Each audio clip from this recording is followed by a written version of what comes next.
Welcome to my channel daily routine English sentences. आज की इस वीडियो में बहुत ही इंटरेस्टिंग, बहुत ही यूजफुल सेंटेंसेस देखने वाले हैं। टाइम वेस्ट नहीं करते, जल्दी से हम वीडियो को स्टार्ट करते हैं। नंबर 1 है, मैं एक अच्छा इंसान बनने की कोशिश कर रहा था।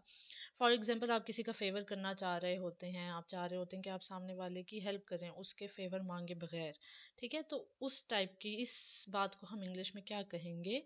I was trying to be a benevolent person. Benevolent person वो बंदा होता है जो दूसरों का अच्छा सोचता है, जो दूसरों के साथ अच्छा करना चाहता है। क्या सेंटेंस है? I was trying to be a benevolent person. हम अपने बारे में भी कह सकते हैं कि I am a benevolent person, यानी मैं वो इंसान हूँ जो दूसरों का अच्छा सोचती हूँ। इसी का ऑपोजिट है कि वो दूसरों का बुरा सोचता है। He is a malevolent person. ठीक है, मेलेवलेंट पर्सन, बेनेवलेंट अच्छे के लिए, और मेलेवलेंट जो दूसरों के लिए बुरा सोचता हो। अपने काम में और एफर्ट डालो। यहाँ पे अपने काम में एफर्ट डालने से मुराद है कि इतने एफर्ट्स डालो काम जल्दी खत्म हो। Double down on your speed. Double down on your speed. मैंने इन पैसों को चैरिटी के लिए अलग करके रखा है। I have earmarked this money for charity. I have earmarked this money for charity. For example, पैसों के डिफरेंट डिफरेंट बंडल पड़े हुए हैं, आपने उन पे लेबल्स लगा लगा के रखे हुए हैं, ये इस मकसद के लिए, ये इस मकसद के लिए, तो इसलिए यहाँ पे ईयर मार्क्ड का लफ्ज यूज किया हुआ है। ठीक है, उनमें से स्पेसिफिक एक बंडल है जिनको हमने चैरिटी के लिए अलग करके रखा हुआ है, तो हम कह सकते हैं कि इस बंडल को हमने ईयर मार्क्ड किया हुआ है चैरिटी के लिए। जब मुसीबत आती है हर तरफ से आती है। When it rains, it pours. When it rains, it pours. ये एक तरह से मुहावरतन बात हो गई।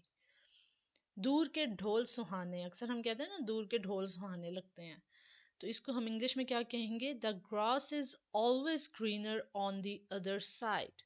The grass is always cleaner on the other side.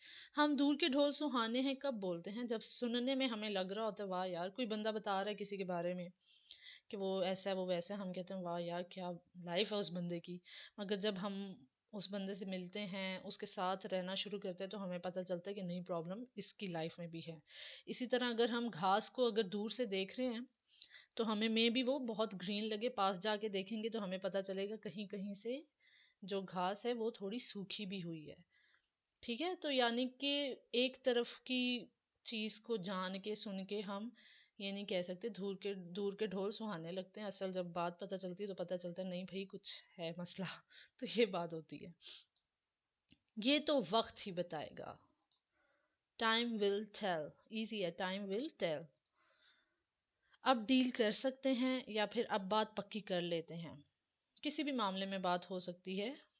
For example, business deal है, आप किसी से कह रहे हो कि मेरा ये काम कर दो, बदले में वो कह रहा है पहले आप मेरा ये काम करो, आप वो काम करते हो, फिर उसके बाद अब डील पक्की है, अब आप भी मेरा काम करोगे। तो उस सेंस में can we shake hands now. Can we shake hands now. ठीक है, यहाँ पे हाथ मिलाने भी चले, आप डील पक्की होने के लिए अक्सर हैंड शेक होते हैं, तो उस सेंस में भी आप इसको यूज कर सकते हैं। दुखती रग पर हाथ मत रखो। Don't touch a nerve. Don't touch a nerve. अभी तक जो जो हुआ मुझे बताओ। Bring me up to the speed. Bring me up to the speed. मैं उसके साथ अपनी दोस्ती को हमेशा के लिए भूल जाऊंगी। I will write of. I will write of my friendship with her. ठीक है, राइट ऑफ का वर्ड यूज होगा। I will write of my friendship with her. इसी तरह रेंट एग्रीमेंट तैयार कर लो और मुझे भेज दो। अब राइट आउट है, पहले राइट ऑफ, अब write out. Write out the rent agreement and send to me. Write out the rent agreement and send to me. हंस हंस के मेरा पेट दर्द हो गया। अक्सर होता है ना, बहुत ज्यादा हम हंस रहे होते हैं कि पेट ही दर्द हो जाता है, तो ये उस सेंस में है। It cracked me up. It cracked me up. एक दिन आगे पीछे हो सकता है। फॉर एग्जाम्पल, आपने कहीं ऑर्डर किया, आप कोरियर, आप जिधर ऑर्डर किया आप उनसे पूछ रहे हो कि कितना टाइम लगेगा, वो कहते हैं 2-3 डेज, मे बी पॉसिबल एक दिन आगे पीछे हो सकता है। या फिर कोई भी ऐसी बात कि एक दिन आगे पीछे हो सकता है, रिजल्ट आनी है उसकी, फलानी फलानी डेट्स हैं, या फिर एक आध दिन आगे पीछे हो सकता है। गिव और टेक अ डे। गिव और टेक अ डे। जब कमाने लगोगे तब पता चलेगा। मिसाल के तौर पे घर का कोई बंदा बहुत ज़्यादा फजूल खर्चियाँ कर रहा है, जहाँ 500 की एक चीज़ आ सकती थी वहीं पे ब्रांड के चक्कर में वो चीज़ उसने 4000 में ले ली।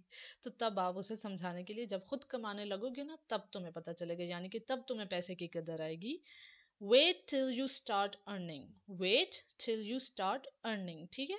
तो ये थे कुछ सेंटेंसेस, बहुत ही यूजफुल, बहुत ही इंटरेस्टिंग थे, आपको यकीनन पसंद आए होंगे। वीडियो भी पसंद आई होगी तो लाइक शेयर कर दीजिएगा।